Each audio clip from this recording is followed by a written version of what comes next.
Hello students, कैसे हैं आप लोग? I hope all of you fine. Today we will learn how to prepare memorandum balance sheet. Memorandum balance sheet कैसे बनाते हैं. डिसोल्यूशन ऑफ पार्टनरशिप फॉर्म एक ऐसा चैप्टर है जिसमें आपको जर्नल एंट्री सीखने होते हैं, जिसमें फॉर्म जब डिज़ोल्व होता है तो इस रिगार्डिंग कितने जर्नल एंट्रीज होते हैं, उसके बाद फॉर्म को डिज़ोल्व किया जाता है, इसका प्रोसीड्योर क्या है, ये सारी चीज़ें मैंने आपको बताई हैं पहले वाले वीडियो में.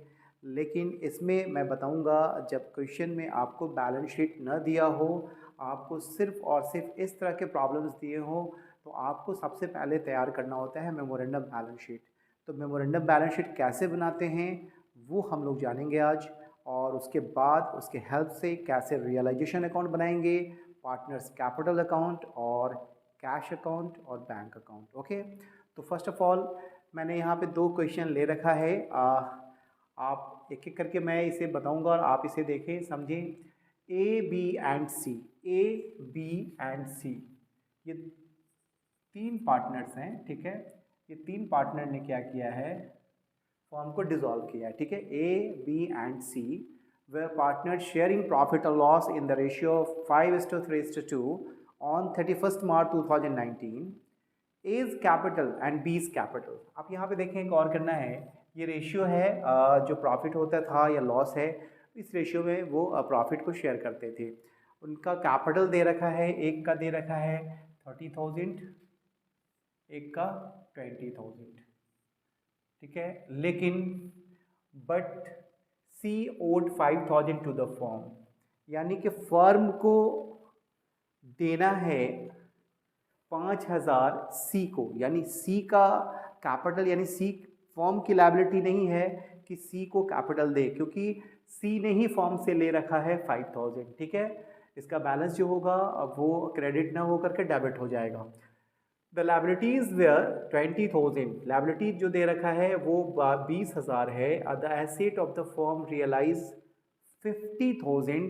Prepare realization account, partners capital account and bank account. तो फर्स्ट ऑफ ऑल हम लोग क्या करते हैं, इस क्वेश्चन का सबसे पहले एक मेमोरेंडम बैलेंस शीट प्रिपेयर करते हैं. वो मेमोरेंडम बैलेंस शीट कैसे प्रिपेयर किया जाता है, जैसा कि आपको पहले भी पता है कि बैलेंस शीट कैसे प्रिपेयर करते हैं, वो देखें. हेडिंग में आपको लिखना होगा मेमोरेंडम बैलेंस शीट. ठीक है, आप ये लिख दें, और उसके बाद एज एट जो डेट होता है वो डेट पुट कर दिया यहाँ पे. अब यहाँ लिखना है लायबिलिटीज रुपीज एसेट्स. जब भी आपके क्वेश्चन में बैलेंस शीट नहीं दिया हो और डिसोल्यूशन ऑफ पार्टनरशिप फॉर्म का केस है, ऐसे केस में डिसॉल्व हो रहा है फॉर्म, तो ऐसे केस में आपको एक बैलेंस शीट प्रिपेयर करना होता है. वो मेमोरेंडम बैलेंस शीट कहलाता है. जैसे कि जो इन्फॉर्मेशन है उस इन्फॉर्मेशन को यहाँ लिखना है. सबसे पहले एज कैपिटल, ए ने जो कैपिटल लगाया था वो कितना लगाया था 30,000. बीज कैपिटल, ये सब लायबिलिटी है फॉर्म का, वो है हमारा 20,000. लेकिन सी का कैपिटल जो है वो बल्कि फॉर्म को वो देगा 5,000, फर्म को नहीं देना है बल्कि फॉर्म को वापस करेगा 5,000. ठीक है, यानी कि इसको हम लोग बैलेंस शीट के एसेट साइड में दिखाते हैं. किसका? क्योंकि जो लायबिलिटी होता है ना उसका बैलेंस क्रेडिट होता है और एसेट्स का बैलेंस डेबिट होता है. इसके बाद आप देखें, ये तो मैंने लिख दिया 5,000. ओके, इसके बाद नेक्स्ट क्रेडिटर हमारा दे रखा है, क्रेडिटर लायबिलिटी दे रखा है, तो लायबिलिटीज़ में कुछ भी हो सकता है, वो लायबिलिटीज़ मैं लिख दूँ. वो लायबिलिटीज़ दे रखा है, फॉर एग्जांपल इसको क्रेडिटर भी मान सकते हैं आप. आउटसाइड है वो हमारा दे रखा है कितना 20,000. तो आपने देखा कि टोटल जितना भी लायबिलिटी था वो लायबिलिटी साइड में दिखाया गया. उसके बाद सी का जो कैपिटल था, बल्कि सी ने और फॉर्म से विड्रॉ कर लिया था. तो यहाँ पे देखते हैं क्या है कि 20 हमारा 40 हो जाएगा, 40 70,000. ये हमारा लायबिलिटी है जिसमें 5,000 आपको डिडक्ट करना होगा. तो ये मेरा एसेट्स है, ये एसेट्स क्या है, बैलेंसिंग फिगर है, वो आप लिख सकते हैं यहाँ पे. तो ये कितना हो जाएगा 65,000.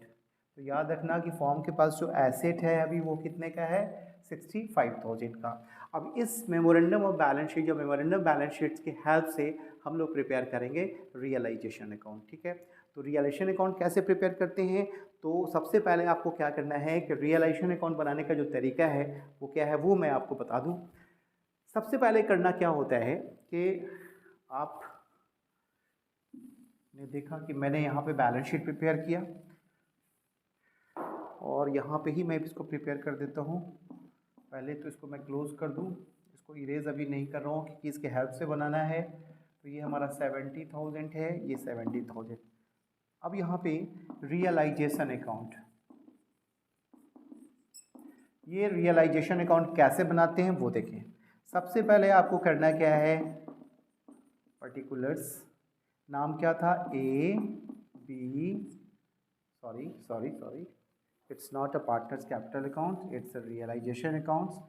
That's why only 4 column, particulars, rupees, और यहाँ रुपीज शो कर देंगे। क्लियर? इसके बाद क्या करना है,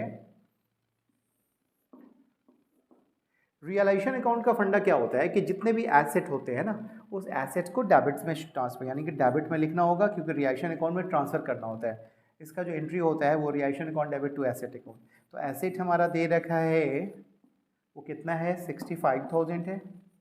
और जो लायबिलिटी होता है ना, लायबिलिटी में जो क्रेडिटर हो या लायबिलिटी है वो इधर दिखाना है, बाई लायबिलिटीज जो दे रखा है वो देखा है 20,000। अगर आपने देखा कि एसेट को डेबिट में ट्रांसफ़र किया और लायबिलिटी को क्रेडिट में।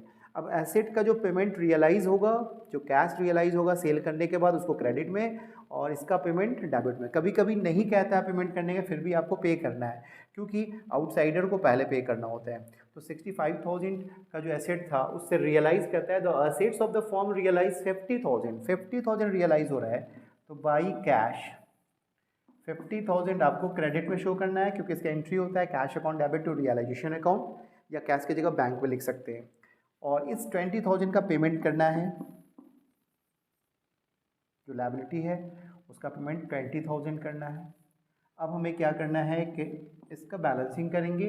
बैलेंसिंग करने के बाद देखना होता है कि लॉस हो रहा है या प्रॉफिट हो रहा है। तो यहाँ देखा गया डेबिट साइड में, मैंने देखा कि ये मेरा 85,000 हो रहा है। डेबिट साइड का एडिशन 85,000 है और इधर का एडिशन हमारा हो रहा है कितना, 70,000। तो आपने देखा 15,000 का जो है वो लॉस हो रहा है। उसको लिखते हैं बाई लॉस, CD लिख दिया। इसके बाद नेम था उसका क्या, A, B और C।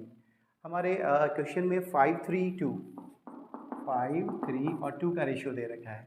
तो क्या करना है, इस 15,000 को जो लॉस हुआ था ना, ये पार्टनर्स के बीच डिस्ट्रीब्यूट किया जाएगा। 15,000 इंटू 5 और 3 8 और 2 10 हो जाएगा, 5/10 हो गया ये। तो ये 7,500 यहाँ पुट कर देंगे। इसके बाद इसका हो जाएगा 3/10, इसको करेंगे 4,500, 15 3 और ये हो जाएगा 3,000। तो आपने देखा कि मैंने लॉस को भी पार्टनर्स के बीच डिस्ट्रीब्यूट किया है। बोथ साइड हमारा हो जाएगा 85,000 इधर भी हो गया और 85,000 इधर भी हो गया।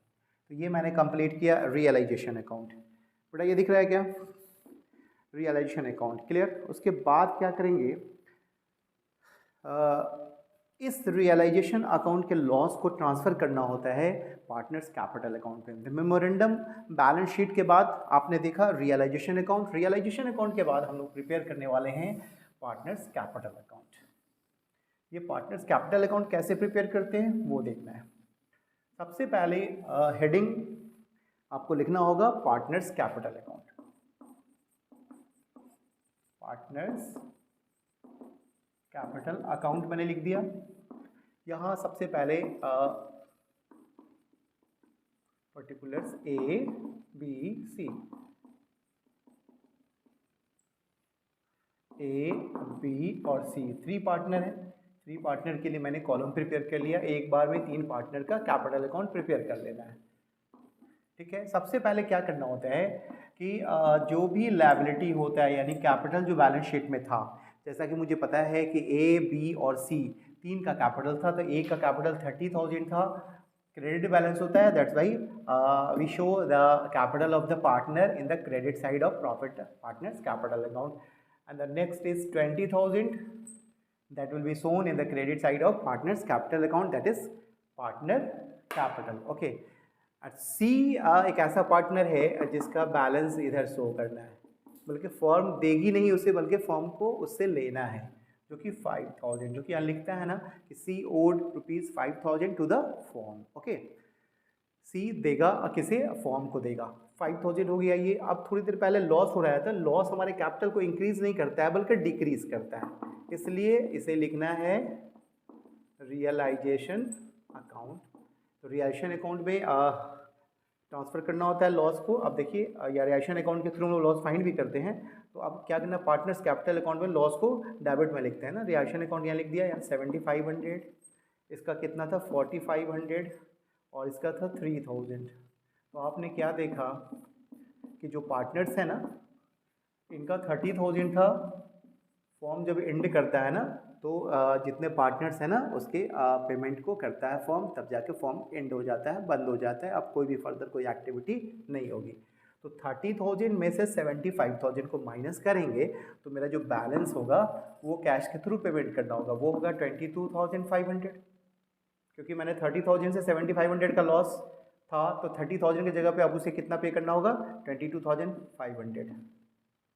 30,000 इधर भी हो गया टोटल। अब इसको देना था 20,000, लेकिन लॉस हो गया था फॉर्म को, तो लॉस को डिडक्ट करना है। 20 में से 4,000 माइनस करेंगे 16,000 और 500 माइनस कर देंगे और तो 15,500। ये भी हमारा हो गया 20,000। इसके बाद सी का इस साइड में है 5,000, बल्कि फॉर्म को वापस करता है ये, लेकिन फॉर्म में वो लेकर के अब कितना आएगा 800। इसका जो कमी है वो इस साइड आ रहा है, तो इसको कैश लिखेंगे और ये ला करके देगा और इस दोनों को पेमेंट किया जाएगा। फॉर्म इस दोनों को पे करेगा, इससे 8,000 लेगा। बोथ साइड हमारा इक्वल हो जाएगा 8,000, इधर भी 8,000। अब इस पार्टनर्स कैपिटल अकाउंट के बाद जो प्रिपेयर करते हैं वो है हमारा कैश अकाउंट। क्लियर? पहले से अगर फॉर्म में कैश है तो उसको ट्रांसफ़र करेंगे कैश अकाउंट में, और नहीं है तो नहीं ट्रांसफ़र करते हैं। यहाँ लिखना है सबसे पहले कैश अकाउंट लिख दिया मैंने, इसमें आपको लिखना है पार्टिकुलर्स। तो पार्टिकुलर्स लिखने के बाद यहाँ पे फिर पार्टिकुलर्स, यहाँ पे रुपीज़ लिख दिया। आपने देखा क्या कि सर कैश अकाउंट कैसे प्रिपेयर करते हैं? तो कैश अकाउंट का फंडा है कि जितना भी रिसीव्ड अमाउंट होगा डेबिट में और जितना भी पेमेंट अमाउंट होगा वो क्रेडिट में लिखते हैं। तो सबसे पहले टू बैलेंस बीडी, पहले से कोई कैश नहीं है। रियलाइजेशन इसलिए लिखा कि एसेट्स को सेल होकर के रियलाइज हुआ था कितना 50,000, और शायद मुझे याद है अभी थोड़ी देर पहले ये ए सी जो है वो ले करके आएगा 8,000, फॉर्म को ला के देगा, सीज कैपिटल, तो वो हमारा कितना हो जाएगा 8,000। तो टोटल मिला के मेरे पास अभी कैश लिक्विड जो है वो टोटल लिक्विड यानी कैश मेरे पास है 58,000, और इस 58,000 का एप्लीकेशन होगा, यूज़ होगा, और इस 58,000 के थ्रू पार्टनर्स को पे किया जाएगा। तो पहले आउटसाइडर को पे किया जाएगा, बाहर वाले को पहले पे करना है, वो रिएक्शन लिखना है। और वो जो आपने देखा कि क्रेडिटर यानी लायबिलिटी जो था वो 20,000 जो है आउटसाइडर है ना, लायबिलिटी है फॉर्म का, एक्सटर्नल लायबिलिटी, पहले उसको पे किया जाएगा। उसके बाद अब पार्टनर बच गए ए और बी।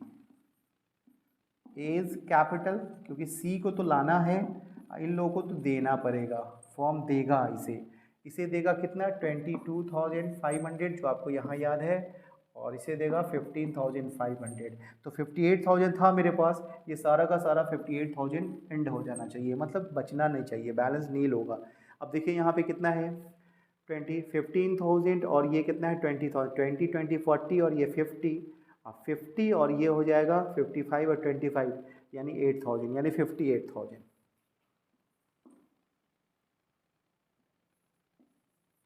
ये मेरा कंप्लीट हो चुका है।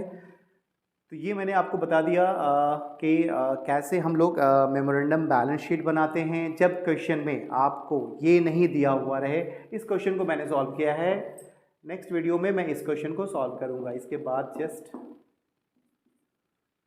आप नेक्स्ट वीडियो, इस क्वेश्चन के लिए नेक्स्ट वीडियो को ज़रूर देखें। तो मैं बता दूं मेमोरेंडम बैलेंस शीट कैसे प्रिपेयर करते हैं, कब प्रिपेयर करते हैं। तो मैंने बता दिया था कि जब बैलेंस शीट नहीं दिया हुआ रहे तो फर्स्ट ऑफ ऑल आपको बैलेंस शीट प्रिपेयर करना है। बैलेंस शीट प्रिपेयर करने के बाद बैलेंस शीट का तरीका क्या होता है, जितने भी एसेट होते हैं एसेट में लिखना होगा और जितने भी लायबिलिटी हैं लायबिलिटी में लिखना होता है, ठीक है। उसके बाद आप बनाएंगे रियलाइजेशन अकाउंट, रियलाइजेशन के बाद पार्टनर्स कैपिटल अकाउंट और उसके बाद कैश अकाउंट। तो इस वीडियो में बस इतना ही है। नेक्स्ट वीडियो में फिर next topic. Okay, thank you.